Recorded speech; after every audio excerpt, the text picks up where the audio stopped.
Hello बच्चों, आशा करती हूँ आप सभी जो हैं अपने घरों पर स्वस्थ होंगे। कल जो है हमने अपनी हिंदी की क्लास में जो कविता के बहाने हमारी कविता है जिसके कवि कौन हैं, श्री कुंवर नारायण जी हैं। कल जो है मैंने आपको उसका सार समझाया था। आज हम करेंगे कविता की व्याख्या। तो हमारा पहला पद्य क्या कह रहा है, देखिए। कविता एक उड़ान है चिड़िया के बहाने, कविता की उड़ान भला चिड़िया क्या जाने। बाहर भीतर इस घर उस घर, कविता के पंख लगा उड़ने के माने, चिड़िया क्या जाने। तो अब आप देखिए, सबसे पहले अपना आप शब्दार्थ देखिए। माने का अर्थ होता है मायने या अर्थ। कविता एक उड़ान, कविता क्या है जो कवि द्वारा रचित है। उड़ान मतलब उड़ना, चिड़िया पक्षी है, बहाने मतलब कोई बहाना ढूंढना किसी तरह का। कविता की उड़ान भला चिड़िया क्या जाने, कि जो कविता की उड़ान है वो कितनी दूरी तक जा सकती है, वो उड़ान जो है चिड़िया नहीं जानती है। बाहर भीतर यानी कि अंदर बाहर, ये मैं आपको मीनिंग बता रही हूँ साथ के साथ। इस घर उस घर मतलब इधर उधर, कविता के पंख कविता में जो है कल्पना रूपी पंख लगे होते हैं, चिड़िया क्या जाने। माने का अर्थ क्या बताया है मैंने आपको, मायने या अर्थ। तो अब हम अपनी व्याख्या करते हैं। सबसे पहले आप प्रसंग लिखेंगे शब्दार्थ के बाद कि प्रस्तुत पंक्तियाँ जो हैं आरोह भाग 2 में संकलित कविता कविता के बहाने से ली गई है। इसके रचयिता कौन हैं, श्री कुंवर नारायण जी हैं।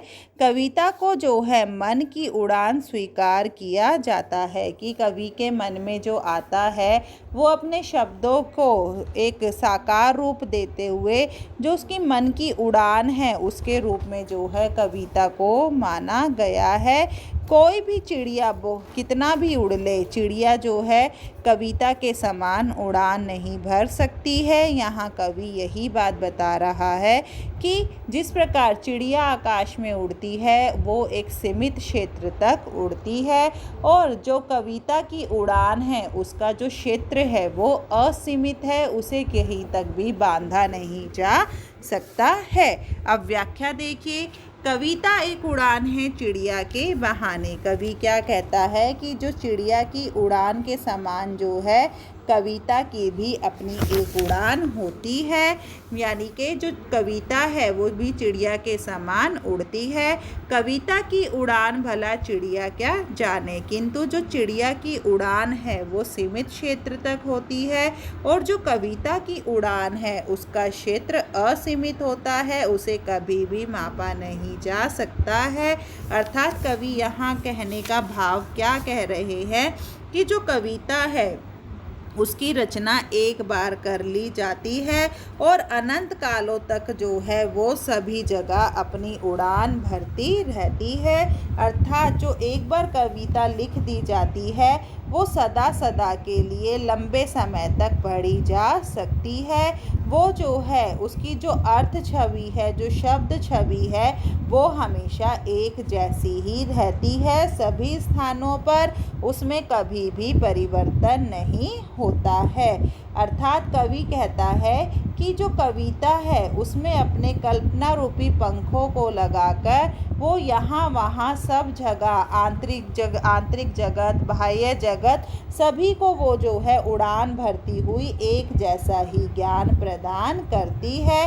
कल्पना रूपी पंखों को लगाकर जो है वो सभी को एक जैसा ज्ञान भरती हुई जो है उड़ान भरती रहती है, परंतु जो कविता की उड़ान है वो चिड़िया नहीं जान सकती है, क्योंकि कविता जो है वो अनंत कालों तक पढ़ने वालों को ज्ञान रूपी उड़ान देती रहती है। अपना जो उसके अंदर ज्ञान शामिल है, शब्दों का जो भंडार है, वो पढ़ने वालों को अनंत कालों तक प्रदान करती रहती है। परंतु जो चिड़िया की उड़ान है उसका जो क्षेत्र है वो सीमित है, उसे जो है अपनी सीमा के अंदर रहकर ही उड़ान भरनी होती है। अर्थात जो कविता की उड़ान है उसमें एक आनंद की अनुभूति होती है, और जो चिड़िया की उड़ान है सीमित क्षेत्र में रहते हुए जो है वो आनंद को महसूस करती है। काव्य सौंदर्य में आप क्या लिखेंगे कि मुक्तक छंद का प्रयोग हुआ है, खड़ी बोली का प्रयोग हुआ है, शांत रस है, अनुप्रास और प्रश्न अलंकारों का प्रयोग किया गया है। अब हमारा दूसरा पद्य देखिए। जब मैंने आपको सार करवाया था तब बताया था कि पहले में क्या बताया है कि वो चिड़िया के समान उड़ती है, दूसरे में क्या बताया है, फूलों के समान खिलना।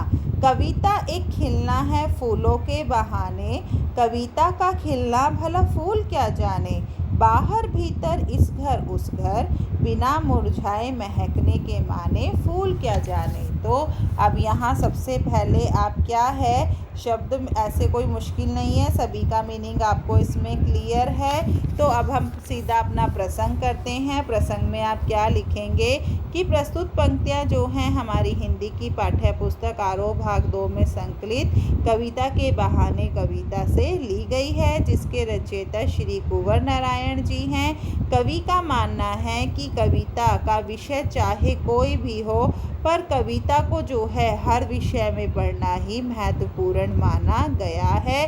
कविता में चाहे फूलों के खिलने का वर्णन हो या कविता जो है उससे बढ़कर भी हो सकती है।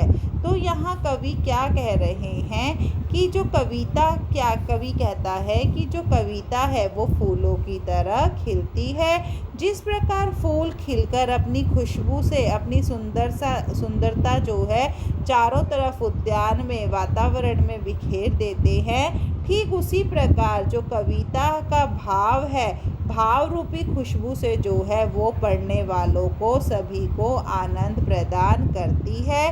किंतु जो फूलों का सौंदर्य है, जो फूलों का महकना है, जो खिलना है, वो सूर्यास्त होने पर बिखर जाता है। यानी कि जैसे जैसे सूर्यास्त होता है खिले हुए फूल जो हैं वो मुरझाने लग जाते हैं। यह केवल सीमित समय के लिए ही खिलना माना गया है, पर कविता जब एक बार बनकर खिल जाती है तो वो अनंत कालों तक खिलती रहती है, महकती रहती है, पढ़ने वालों को अपने भावों से, अपनी संवेदनाओं से पाठकों को जो है रस प्रदान करती रहती है। कविता अपनी महक से जो है सब जगहों को लंबे समय तक, अनंत कालों तक खुशबू बिखेरती रहती है, और वो बिना मुरझाए जो है अनंत कालों तक अपने सौंदर्य की खुशबू बिखेरती है। परंतु जो फूल है वो बिना मुरझाए खिलना नहीं जानते हैं। जैसे जैसे सूर्यास्त होने लगता है वैसे वैसे फूल भी मुरझाने लग जाते हैं। अनंत कालों तक बिना मुरझाए महकने का मतलब जो है फूल नहीं जानते हैं। यह अर्थ तो केवल कविता ही जानती है। काव्य सौंदर्य में क्या लिखेंगे इसके कि मुक्तक छंद है, वही अनुप्रास और प्रश्न अलंकार है, शांत रस है, खड़ी बोली का प्रयोग है, प्रश्न शैली में भी जो है नाटकीयता दिखाई देती है। हमारा इस कविता का तीसरा और आखिरी पद्य है। कविता एक खेल है बच्चों के बहाने, बाहर भीतर यह घर वह घर, सब घर एक कर देने के माने बच्चा ही जाने। तो प्रसंग आपको पता ही है कि यह जो है आरोह भाग 2 में संकलित कुंवर नारायण द्वारा रचित कविता के बहाने से ली गई है। यहाँ कवि ने जो है हृदय की कोमल पुकार होती है, वह अपने आप में एक नया संसार होता है। जो कविता के बारे में कवि क्या बता रहा है कि जो कवि के मन में कोमल विचार आते हैं, उन विचारों को जो है वो कविता के बहाने ही जो है प्रस्तुत करता है। कविता का एक अपना नया संसार होता है। वह छोटे बच्चों की तरह खेल खेलती है, जो किसी बंधन में बंधी हुई नहीं होती है। जिस प्रकार आप छोटे बच्चे को सीमा में बांधकर नहीं रख सकते हैं, उसी प्रकार से कविता को भी जो है किसी सीमा में बांधकर नहीं रखा जा सकता है। व्याख्या देखिए क्या लिखेंगे। कवि कहता है कि जो कविता है वो बच्चों के खेल की तरह है। कविता भी जो है शब्दों का खेल है, यानी कि जो कवि के मन में भाव आते हैं वो शब्दों के माध्यम से जो है पाठक वर्ग के सामने प्रस्तुत किए जाते हैं। बच्चे अपने खेल में मग्न होकर मस्त होकर जो है बाहर भीतर की परवाह नहीं करते हैं। वे इस घर उस घर कभी कहीं जाकर जो है अपने खेलने का स्थान ढूंढ ही लेते हैं। बच्चे अपनी मनमोहक क्रीड़ाओं लीलाओं से जो है सभी के लिए आनंद उत्पन्न करते हैं, जिससे संपूर्ण वातावरण जो है आनंदित हो जाता है, मनमोहक हो जाता है। अपनी क्रीड़ाओं से जो है, अपने खेल से जो है, अपनी लीलाओं से जो है सभी घरों का दाना एक जैसा कर देते हैं। इसका अर्थ केवल बच्चा ही जान सकता है कि कोई भी चीज़ अलग नहीं है, सभी चीज़ जो है दुनिया में समान है।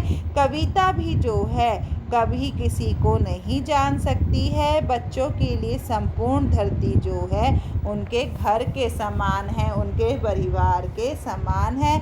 उसी प्रकार से जो कवि के मन में भाव आते हैं उन भावों को जो है वो शब्दों के माध्यम से पाठक वर्ग के सामने लेकर आता है। तो कविता भी जो है सभी को एक जैसा ज्ञान प्रदान करती है, वो भी कभी किसी पढ़ने वाले के अंदर किसी भी प्रकार का भेदभाव नहीं करती है। आप काव्य सौंदर्य में क्या लिखेंगे? खड़ी बोली का प्रयोग है, प्रतीकात्मकता विद्यमान है, अनुप्रास अलंकार है, मुक्तक छंद है और शांत रस का प्रयोग किया गया है।